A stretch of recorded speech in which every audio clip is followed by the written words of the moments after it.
So here I am at Compass Point Studios in the Bahamas where Angus Young recorded this crazy guitar solo. Oh, Bowie! What are you doing? Daddy! I know. This one's been done to death. Everyone from Marty Schwartz to Dylan Beato's got a clip on how to play Back in Black. But I'm going to point out a few things you probably didn't know about this gem of a solo. Oh, and we're still going to learn how to play it. As well as Angus's brilliantly tasty licks, this solo has two super catchy motifs. One at the start and another one at the end. I mean, he's a melody machine. Angus stays well and truly within the blues scale, but he still mixes things up by playing it in various positions. This is a brilliant way to add some sauce without the need to learn the Pixolydian modes and stuff. Check this out. Angus starts and ends this phrase with exactly the same lick, but in two different positions.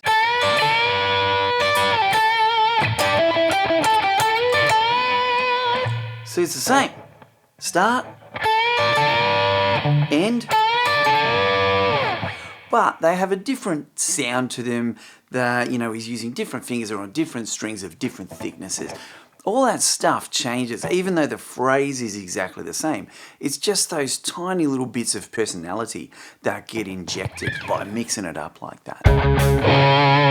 Another cool thing that Angus does to keep these 5 notes sounding fresh is that he sometimes lands on the 4, the A note, when the rest of us would be bending that note. If we ended a phrase on the A, like, so we're in E, we'd be bending that sucker up or pulling it off. Or,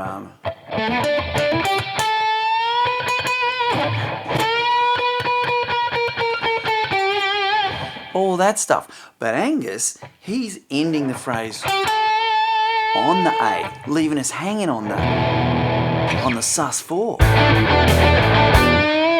Every guitar solo that Angus Young plays has wonderful phrasing. He plays like he's singing lyrics. But, this solo has some fantastic examples. Right from the start, after our little... when he goes into the... That's a great phrase as it is. They're all offbeat 16th notes, like 3, 4, 1, da, da, da, da, da. But I struggled to write this out because that's how I've written it. But if you listen closely, the last couple of notes before he bends it, more like it's kind of verging on becoming a triplet. They get slightly closer together. I couldn't work out how to write it because if I change it to a triplet, that's not right either. It's halfway between. He kind of plays it like 3, 4. Just that subtle drift towards the end there. It's fantastic. So that's one example. So another thing Angus does with his phrasing is he quite often starts his phrases or his runs or licks on the E. And I don't mean the E note, I mean E as a rhythmic marker. So when we count 16th notes, which are cutting each beat into 4 even slices, we count it as 1 E and A, so that we can verbalize those divisions. So 1 E and a 2 E and a 3 E and a 4 E and a... So Angus quite often starts a phrase on the 1 E, just that split second after beat 1, which is really clever because, in a rock song, in a straight ahead rock song like an ACDC song, everyone else is playing on the 1. You've got your kick drum and cymbal, you've got your bass guitar, your rhythm guitar, everyone's right on the 1, So why would he put an extra note there? It's just going to be lost in the mix. So I think it's a really clever little trick that he does. And he does it in a few phrases throughout this solo, like for instance, 3, 4, 1. That one there just comes in straight after it, or before that, 4, 1. So he does that a little bit. Let me give you an example of the richness and the complexity of Angus's phrasing. It just naturally flows out of him. This phrase in the song, which is wonderful to listen to with the notes,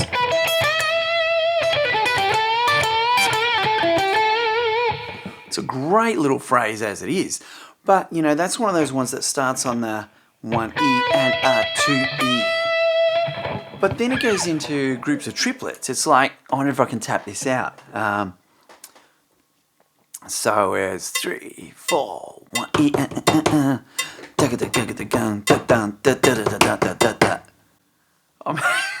I mean, all that is going on just in that little run. Most of us don't play like that. I mean, you know, I don't play like that. Yeah, I wish I played like that. And finally, Angus's vibrato. There's no one else that can do that. It doesn't sound right when I do it. No one else can do that super speedy vibrato that he does without coming off like an overexcited beginner. It just sounds magical when he does it. It's exciting and it's, yeah, great, wonderful sound. All right, let's learn this thing.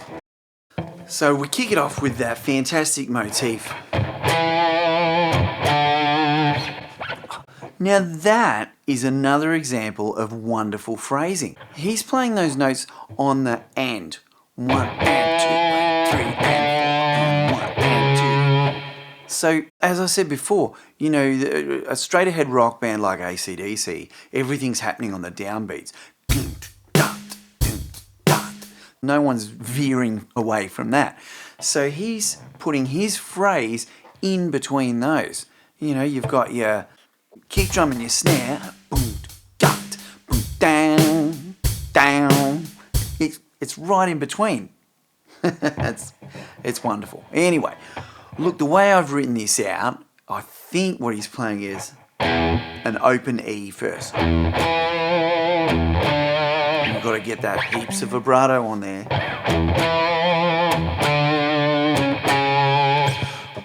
But, you know, I can't swear that that's what's going on there. The other notes are muted. Some people say he's playing each note twice. I can't hear that. It could be that he's playing like,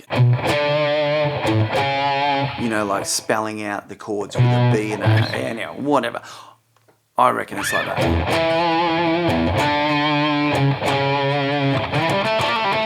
Now that first lick is just a little blues lick. 7th fret on the A string, 5, 7 on the D string, and then he does a little, although I must admit I prefer to bend this one. Same effect, all we're doing is getting the next semitone.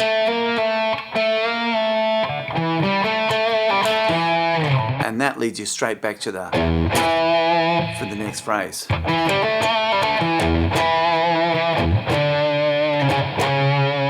Then we've got that wonderful.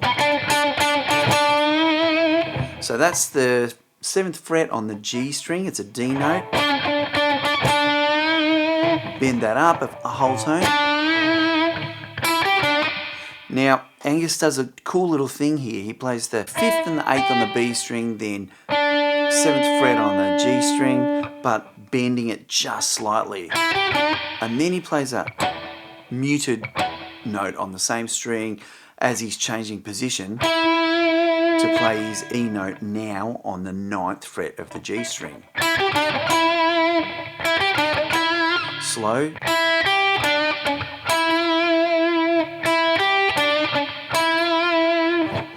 Okay, the next phrase is a repeat of this lick, but it's up an octave.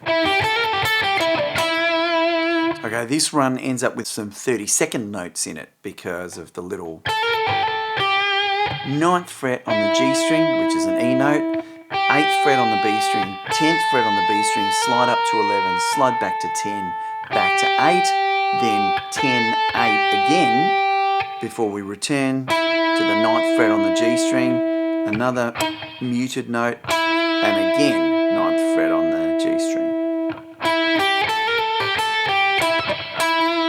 Really slowly.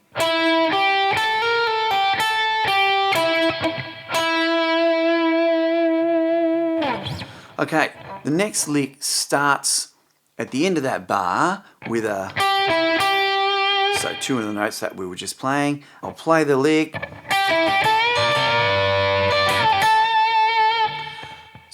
8th on the B, 9th on the G, back to the 8th on the B. Then we play the 10th fret on the B, bend it up a full tone to sound like a B note, and put our little finger down here. This is a tricky little technique if you haven't done it before. I'm presuming if you're learning ACDC solos, you've done this stuff before. But if you haven't, here's the trick to doing this stuff. If you put more than one finger on the string you're bending, it's heaps easier, A, to have the strength to push the string up, and B, to control it. So that's what I've got there. My first finger is on the 8th fret of the B string, second finger on the 9th, third finger on the 10th. Bend that 10th, then I use my little finger to play the 10th fret on the E string, because I want that bent note and that D note to sound together, because they make an E7.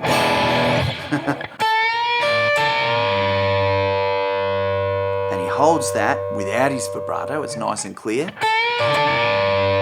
Then he picks that 10th fret on the E string again, releasing that bend to the 10th fret, pull off to the 8th, play the 10th again.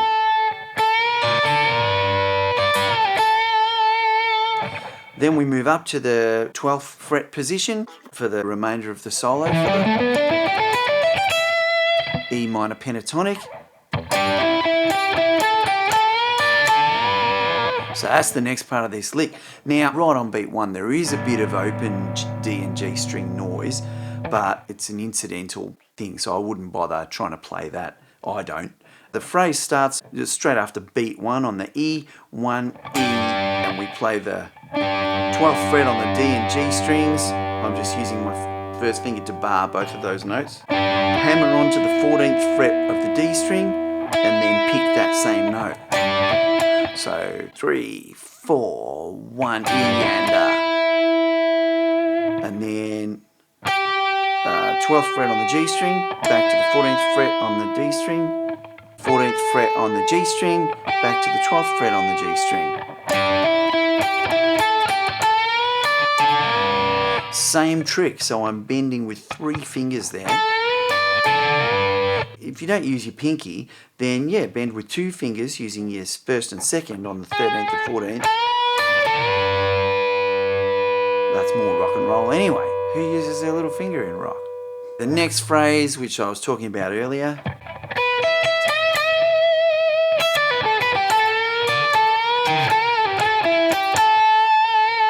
that's my favourite bit of the whole solo. I love that run. Okay, so this bit is, again, starting on the E after 1. So 1, E, and A. So it's 12th fret on the B string, 12th fret on the E string twice. 1, E, and A, 2, E. So then 2 bends of the 15th fret. Again, you'll see I've got 3 fingers on there. Now, this little sextuplet, 6 notes, this is a real trademark Angus run. You know, all those other licks you'll see other people do. And in all the solos I've worked out over the years, this is only Angus's. I haven't heard anyone else do this run. But he does it twice in this solo. Basically, it's 12th fret on the E string, 15th fret on the B string, 12th fret on the B string, 14th on the G string, back to the 12th on the B string, then up a string to the 12th fret on the G string. That's tricky. The way it swaps and changes across the strings is really hard. Now, I'm ham-fisted. I'm a pretty clunky guitarist. So little bits like this, when they're at any sort of speed, I really struggle to pick cleanly using alternate picking. For a start, I've got to start it with an up pick because it's on an upbeat.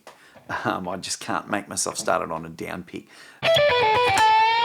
So I can kind of get it, but that's probably not up to speed.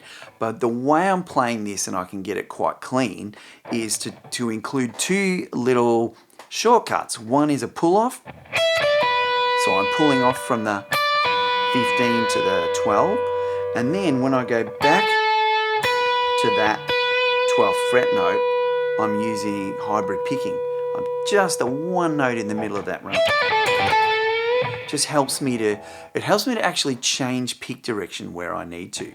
So I'm going up, down, pull off, down, hybrid, up, down.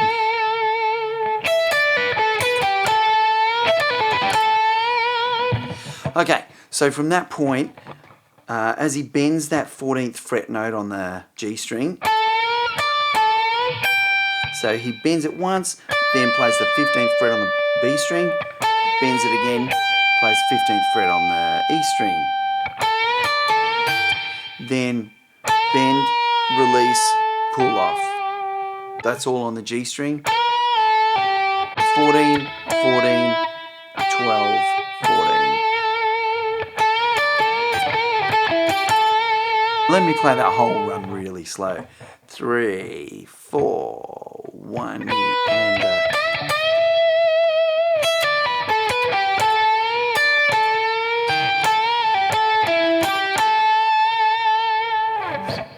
great run. The next run goes 3, 4. It's got some little double stops in there. It's a tasty little run as well.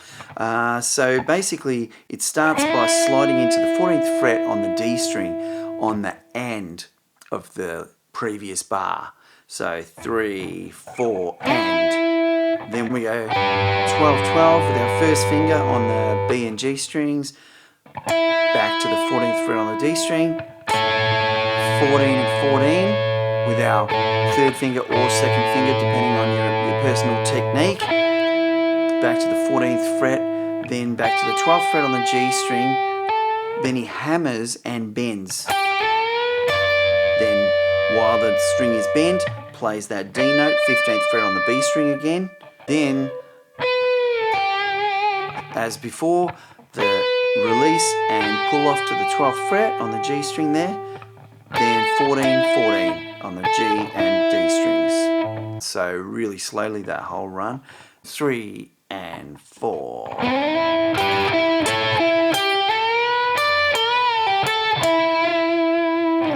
He slides down off that one. All right, then he revisits the triplets that he did earlier. Only the last note of the run is different. So I'm bending that 15th fret on the B string. Some nice fast Angus wiggle on there. That he hits that on the and after beat 1. So it's like 1 and 2 and then he comes in on beat 3 with our little. And again, I use the exact same up pick, down, pull off, down, hybrid with my middle finger, up, down. And that time it really does help me, because otherwise I'd be going down, up, which I find really hard. Picking from what I call the inside of a pair of strings, really tricky. So he gives that a wiggle and then he's down the bottom end of the neck, and it's impossible to tell whether he's pulling off from 3, 2 open on the G string there, or the old bend the 2nd fret and release. So the next phrase is the start of our end motif, which is so catchy, that bit. I love the sound of it. It's jangly, it's got that open string thing going on.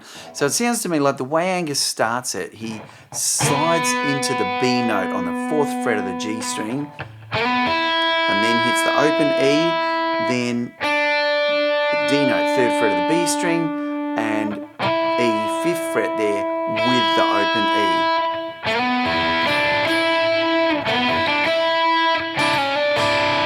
Now the phrasing to me, the way he, because this is another bit that everyone varies in the way they say this bit goes, I think the main phrasing that's going on here is, if we leave the open E string out for a second, he's going, so it's a group of 4 notes. We start on the 3rd fret there of the B string, pull off to the 2nd fret, back on, and pick it again.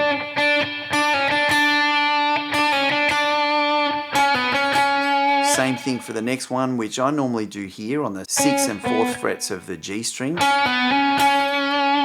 But you do those with the open E string ringing as well. So, and then he slides up the neck and goes, which is just an E chord. So 13th fret on the G string, 12, 12 on the B and E. So it's the same as those notes out of your E chord.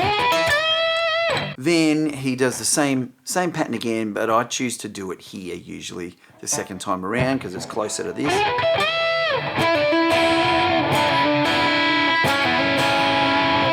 Yeah, so it's the same pattern. So I'm going 9, 7, 9, pick again. And I'm kind of muting my B string so that I can strum all 3 strings there and get the open E.